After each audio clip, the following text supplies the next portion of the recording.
مشفق اساتذہ کرام، معزز علماء کرام، دوستو، بزرگوں، میری پیاری ماں اور بہن، مختصر حمد و صلات کے بعد معلوم ہو کہ آج کا یہ پروگرام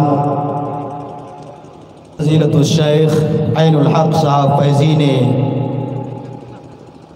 اپنے مدرسے کے بچوں کی دستار بندی کے سلسلے میں رکھا ہے، اور باہر کے ہمارے بڑے معزز اور قابل احترام علماء کرام تشریف لائے ہیں۔ ہمارا حق بنتا ہے کہ ہم ان کو بیٹھ کر کے سنیں، اس لیے مختصر انداز میں تھوڑی سی بات اپنی میں رکھنا چاہتا ہوں، کیونکہ عزیز گرامی، یا یہ کہ کہہ لیا جائے ایک متحرک اور فعال ہمارے دوست کی ایک فرمائش بھی ہے کہ تھوڑی آپ کو بولنا ہے۔ بات یہ سمجھ لیں کہ ایک انسان مسلمان اور مومن ہونے کے بعد اگر وہ چاہتا ہے کہ میرا کوئی بھی کام، کوئی بھی عمل اللہ کی بارگاہ میں قبول ہو جائے اور اللہ اس سے راضی ہو جائے، تو اس عمل کی قبولیت کے سلسلے میں دو بات کہی جاتی ہے کہ اس کے کیا شرائط ہیں، تو دو شرط اس کے اندر پائی جاتی ہیں، اور اس کے بغیر کوئی بھی عمل، چاہے جتنی اچھی چیز ہو، اچھی بات ہو، اچھا کام ہو، اللہ کے یہاں قابل قبول نہیں۔ ان میں سے ایک ہے اخلاص، للہیت۔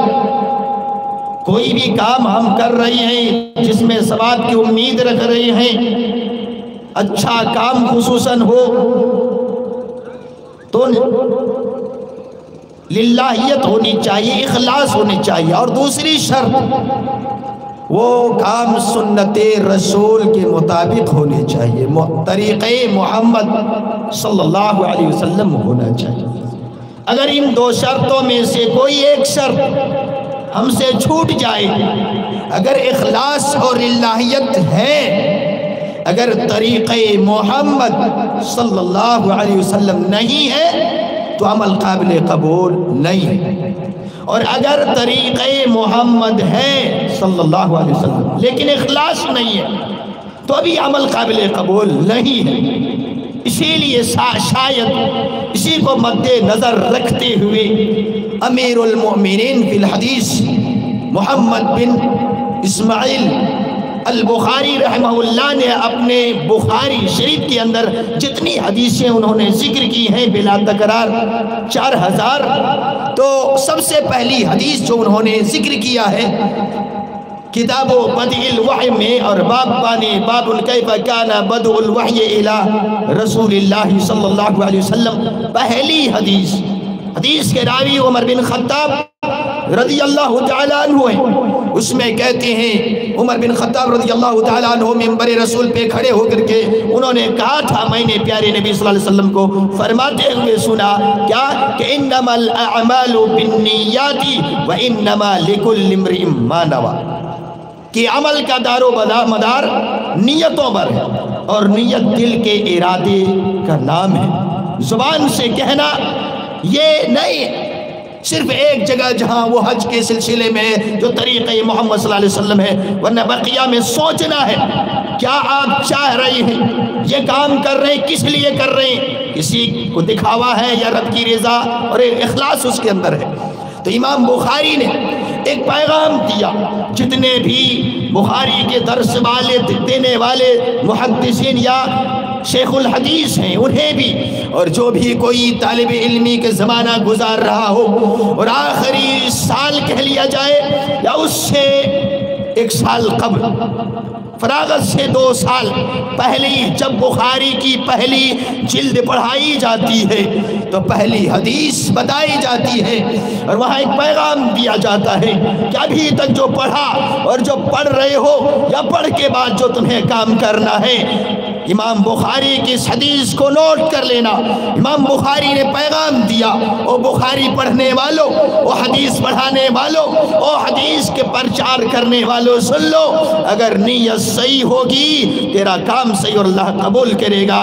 اس لیے امام بخاری نے پہلے حدیث میں بتا دیا اور سارے علماء چوکنا اور اس سلسلے میں ہے کہ نہیں، ہم اپنی نیتوں کو خالص اللہ کے لیے کریں، کیونکہ نیت ہی کے مطابق ثواب ہوتا ہے۔ اور کوئی بھی کام کہہ لے جائے، چاہے نماز کے سلسلے میں ہو، اگر نماز پڑھ بھی رہے ہیں اخلاص نہیں ہے، ریا آ گیا، نمو دکھاوا آ گیا، تو وہ نماز بھی قابل قبول نہیں ہے، کیونکہ اس میں وہ 2 شرطوں میں سے ایک شرط نہیں پائے گی۔ اللہ نے سورہ معون میں فرمایا آیت نمبر 4، 5، 6 میں فَوَيْلٌ لِّلْمُصَلِّينَ الَّذِينَ هُمْ عَنْ صَلَاتِهِمْ سَاهُونَ الَّذِينَ هُمْ يُرَاءُونَ، کہ نمازیوں کے لیے ویل ہے۔ نماز پڑھ لیتے ہیں، یہ نہ سوچے کہ نمازیوں کے لیے بہت ہی کامیابی ہے۔ کہا نمازیوں کے لیے، ایک آیت میں اللہ نے تو سارے نمازیوں کو کہا کہ تمہارے لیے خرابی اور بربادی ہے۔ آگے تشریح کی کہ وہ لوگ جو نماز پڑھتے ہیں اور سستی کرتے ہیں، کبھی پڑھ لیا، کبھی نہیں پڑھا، کبھی چھوڑ دیا، کبھی ٹائم سے پڑھا، کبھی بلا ٹائم پڑھ لیا، کوئی عذر نہیں، جب جی چاہا پڑھ لیا۔ اور آخر میں کیا فرمایا کہ جو دکھاوے کے لیے پڑھتے ہیں، سمدھی جی آ گئے، مہمانی میں چلے گئے، جلسے میں آ گئے، 2-4 مولانا سے ملاقات ہو گئی، چلیے پڑھ لیتے ہیں، جو دکھاوے کے لیے نماز پڑھتے ہیں، ایسے نمازیوں کے لیے ویل اور بربادی ہے۔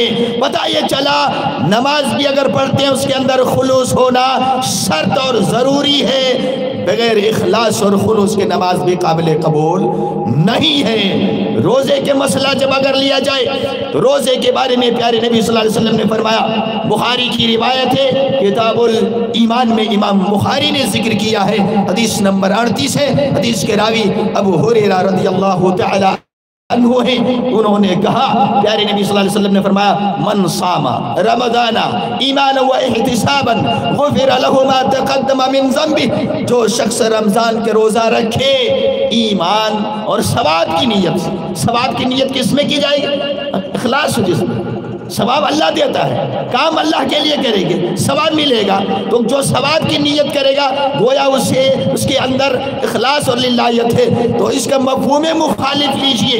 اگر ثواب کی نیت نہیں ہے، دکھاوا ہے کہ لوگ دیکھیں گے ہمیں روزے دار کہیں گے، تو پھر کیا آگے جو فرمایا کہ اس کے گناہ معاف کر دیے جاتے ہیں، ایسا نہیں ہوگا۔ جہاں تک زکوٰۃ کی بات آئی، صدقہ و خیرات کی بات آئی، اگر دیکھنا ہے تو بڑی لمبی لمبی حدیثیں ہیں، بڑے ہی مختصر انداز میں بتانے کی کوشش کر رہا ہوں۔ سورہ قلم اٹھائیں، آیت نمبر 17 سے لے کر کے 33 تک پڑھیں۔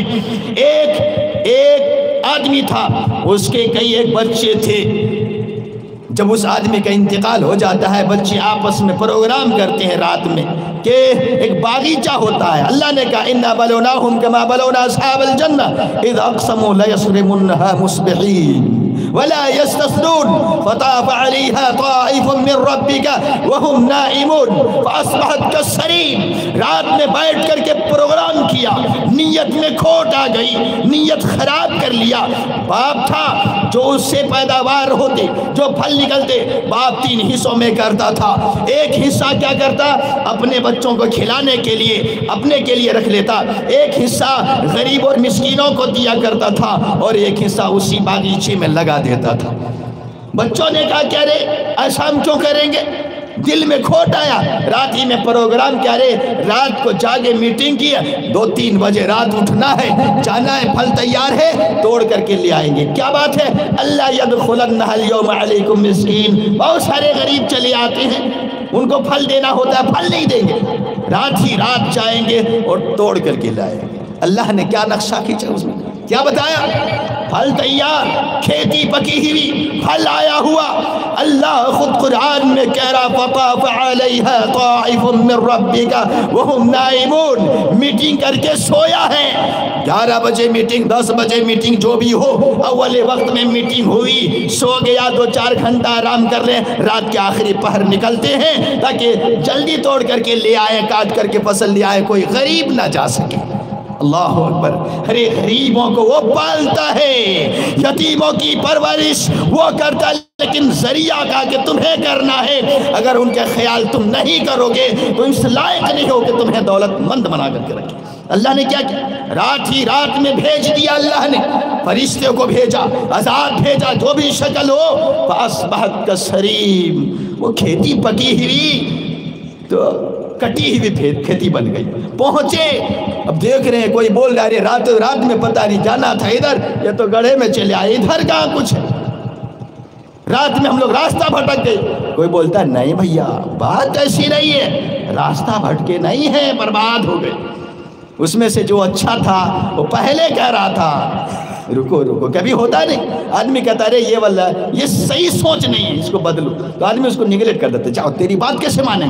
اس میں سے کوئی کہہ رہا تھا یہ اچھا نہیں ہو رہا، اس کے بعد کہنے لگا، اللہ اکبر، کہہ رہے دعا کر رہا، قالوا ربنا، ان لوگوں نے کہا ہے ہمارے رب، ہم نے اپنے آپ پر ظلم کیا، سرکشی کی، بہت ساری باتیں کہنے کے بعد پھر کہا کہ ہم رجوع کر رہے ہیں۔ تو بتانا یہ ہے اللہ کا عذاب کیوں آیا، کھیتی پکی ہوئی کیوں اللہ نے جلا دی، کیوں تہس نہس کیا؟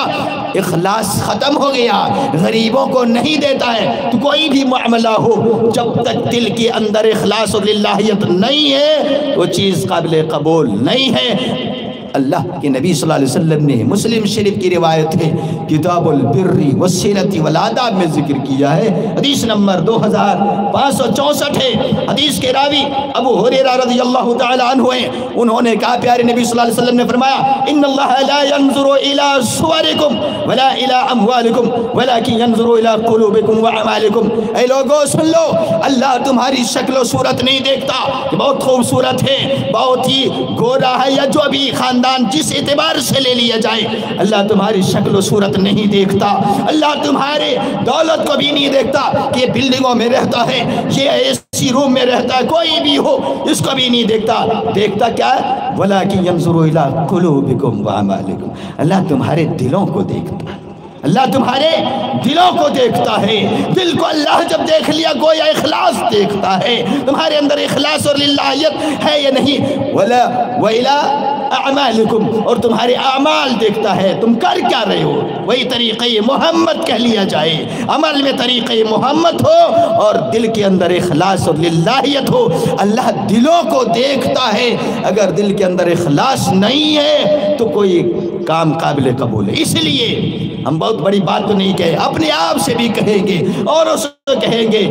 عین الحق صاحب بڑے ہی بہترین ایک ہمارے ساتھی اور دوست ہیں، ان سے کہوں گا اللہ نے یہ توفیق آپ کو دی ہے، آپ یہ کام شروع کیے، بڑے ہی مشکل کا راستہ آپ نے چنا ہے، اور دعا بھی ہم کہتے ہیں صراط الذین انعمت علیہم، نبیوں، رسولوں، شہداء، صالحین کا راستہ تو پرخطر ہے بھائی، چاروں طرف سے جنت جو گھیری گئی ہے وہ تکلیفوں پریشانیوں سے، جنت اگر جانا چاہیں گے تو تکلیفوں اور پریشانیوں کو سامنا تو کرنا پڑے گا، اور خصوصاً اگر ایک دین کا قلعہ کوئی اگر بہترین طریقے سے چلانا چاہے اور اسلام کی حفاظت اس کے ذریعہ کرنا چاہے تو اس میں تو کٹھنائی آنی ہے۔ اس لیے آپ سے کہیں گے آپ نے اگر ہمت باندھ لی ہے، آپ آگے دیکھیں پیچھے مڑنا نہیں ہے، کمر کس لیں، ساتھ وہ دیتا ہے، کیا تمہارے کام کوشش کرنا ہے، جس راستے میں چلتا ہے بندہ اللہ اسے چلاتا ہے اور اللہ آسان راستہ کر دیتا ہے۔ جو اگر اخلاص اس کے اندر نہیں ہوا تو اس میں بھی تباہی اور بربادی ہے۔ اس حدیث کو دیکھیں، ایک حدیث ہے، اس حدیث کو امام مسلم نے صحیح مسلم کے اندر کتاب الامارہ میں ذکر کیا ہے، حدیث نمبر 1905 ہے، حدیث کے راوی ابو ہریرہ رضی اللہ تعالیٰ عنہ، بہت مشہور حدیث ہے اور لمبی حدیث ہے۔ 3 آدمیوں کو بلا کر کے اللہ ان سے سوال جواب کرے، فیصلہ ان سے کرنا شروع کرے گا۔ ان میں سے ایک عالم ہوگا، قاری ہوگا، بلاؤ کیا کی بہت پڑھایا، مدرسہ قائم کیا، تقریر کی، خطیب لوگ سمجھنے لگے، بڑے عالم کہنے لگے، ہماری واہ واہی ہونے لگے، اللہ ہم نے ایسا کیا، یہ اللہ کہے گا جھوٹ بول رہا، کیوں تقریر وہاں کیوں کی؟ ہم تقریر کریں سوچے کہ نہیں بہت لوگ تعریف کریں گے، مجھے اچھے مقرر سمجھیں گے، مدرسہ کھولا پڑھانے لگے، بہترین پڑھانے قاری کہیں گے۔ اگر یہی تقریر یہ ہو کہ لوگ سدھنے تو اخلاص میں دیکھیے اخلاص آئے گی، اس کے اندر اللہ کی رضا مندی اور خوشنودی چاہ رہی۔ لیکن اگر اپنے بڑکپن کے لیے، اپنی شہرت کے لیے تقریر کیے اور اسی طرح پڑھانا ہو سکھانا ہو، اللہ کہے گا جھوٹ بول رہا ہے، جو تو چاہتا تھا فقد قیل ثم امر به فصحب على وجهه حتى القي في النار۔ کیا کہا گیا؟ تقریر کی کہ اچھے مقرر کہے گئے، تمہیں تو بلا کر کے اسٹوجوں میں یا یہ کہ مدرسوں کے ان چہار دیواری میں تیرا نام ہوا، جو تو چاہتا تھا لوگوں نے کہہ دیا ہو گیا، تیرا نام تو وہی ہو گیا، اب تجھے یہاں ملنے والا نہیں ہے۔ پھر حکم دیا جائے گا، پاؤں پکڑ کر کے منہ کے بل گھسیٹا جائے گا اور اس کو جہنم میں پھینک دیا جائے گا۔ اس لیے میں تو اوروں سے نہیں باقی سے ادب و احترام سے گزارش کروں گا، اور سب یہ جانتے ہیں، اپنے آپ سے میں کہوں گا کہ اخلاص پیدا کریں، اور بقیہ اور لوگ جو ہیں اللہ سے ہم دعا کرتے ہیں اللہ سبوں کے دلوں کے اندر اخلاص اور للہیت پیدا کر دے۔ اللہ جو دین کے جس سے بھی تو خدمت لے رہا ہے، جتنے بھی کسی سے اللہ بڑی وسیع دائرے میں اور وسیع پیمانے پر اور وسیع طور پر تو لے رہا ہے، کسی سے معاملی جو بھی تو خدمت لے رہا مولا، ایک ہی خدمت یا ایک ہی کوئی کام تو قبول کر لے، تمہاری نجات کے لیے کافی ہے۔ جیسا کہ معلوم ہے 3 آدمی جو غار میں تھی، بخاری کی روایت کتاب الانبیاء میں بھی موجود ہے، کتاب الادب میں بھی موجود ہے، کتاب الادب حدیث نمبر 5974 ہے۔ 3 آدمی جو غار میں پھنسے تھے، ایک ایک کام کا ذکر کیا، چٹان جو وہ غار پہ آ گئی تھی، دعا کیا، کیا کہا تھا لاسٹ میں؟ اللہم ان کنتا تعلم انی فعلت ذلك ابتغاء وجهك فافرج لنا فرجا۔ اللہ غلطی تو کیا تھا، اللہ غلطی کر رہا تھا، لیکن کام یہ کیا تھا، کسی نے کہا ماں باپ کو دودھ پلایا، کسی نے کہا ایک لڑکی کے ساتھ غلط کرنے والا تھا، اس کو بچا لیا، اور اس کے ذریعے ہم نے زنا نہیں کیا۔ اللہ اگر یہ کام تیری رضا کے لیے کہ اللہ راستہ پیدا کر دے، اللہ نے راستہ دے دیا، تو آج بھی اللہ راستہ دے سکتا ہے۔ خلوص للہ کے ساتھ اگر ہم کام کریں، راستہ آسان ہوتا جاتا ہے جب ایک بندہ چلتا ہے۔ تو اسی مختصر سی تقریر میں، کیونکہ میرا وقت بھی غالباً 1 منٹ باقی ہے، اس میں یہ ہے کہ ہم اگر کام کر رہے ہیں تو اخلاص و للہیت ہونی چاہیے۔ اگر یہ چیز نہیں ہے تو کوئی بھی، اور آج کا ایک زمانہ تھا، ایک کہاوت تھی، ارے نیکی کر دریا میں ڈال۔ اس کا مطلب کیا تھا؟ ایسے نیکی کرو کسی کو پتہ نہ چلے، دریا میں کوئی چیز آپ ڈال دے، 1 روپیہ 10 روپیہ 5 روپیہ، کوئی پتھر کوئی سونا چاندی، اس کے بعد کوئی ڈھونڈ پائے گا؟ کوئی نہیں۔ کہ نیکی کر دریا میں ڈال، ایسے نیکی کر کسی کو پتہ نہ چلے۔ لیکن آج کیا ہو گیا؟ نیکی کرو اور پھر سے واٹس ایپ میں، فیس بک میں، یوٹیوب میں ڈالو، سب دیکھے، واہ واہی۔ ہم یہ نہیں کہتے اس کا پرچار نہیں کرنا چاہیے، ہاں سوشل میڈیا ہے، کریں بہتر انداز سے، تقریر بھی لوگوں تک اور باتیں پہنچائے جا سکتے ہیں، لیکن اخلاص و للہیت کے ساتھ اگر ہو تو الحمدللہ۔ لیکن اگر شہرت ہو، واہ واہی ہو، کہ ہمارے تباہی اور بربادی کے سب سے بڑا ذریعہ یہی واٹس ایپ اور فیس بک بنا ہوا ہے۔ چلتے چلتے میں اللہ سے دعا کرتا ہوں، بارے الہ جو جس لیبل میں کام کر رہے ہیں، عین الحق فیضی صاحب نے اگر یہ ٹھان لیا ہے اور کوشش کی، اللہ ان کے اس خدمت کو تو قبول فرما لے، مزید ان سے دین کی خدمت لے۔ بقیہ جو ہمارے مشفق اساتذہ کرام اور دیگر علماء کرام ہیں، اللہ ان کی خدمات کو بھی تو قبول فرما لے، اللہ ان کے اندر اخلاص للہیت عطا فرما، آمین تقبل یا رب العالمین۔ السلام علیکم ورحمۃ اللہ۔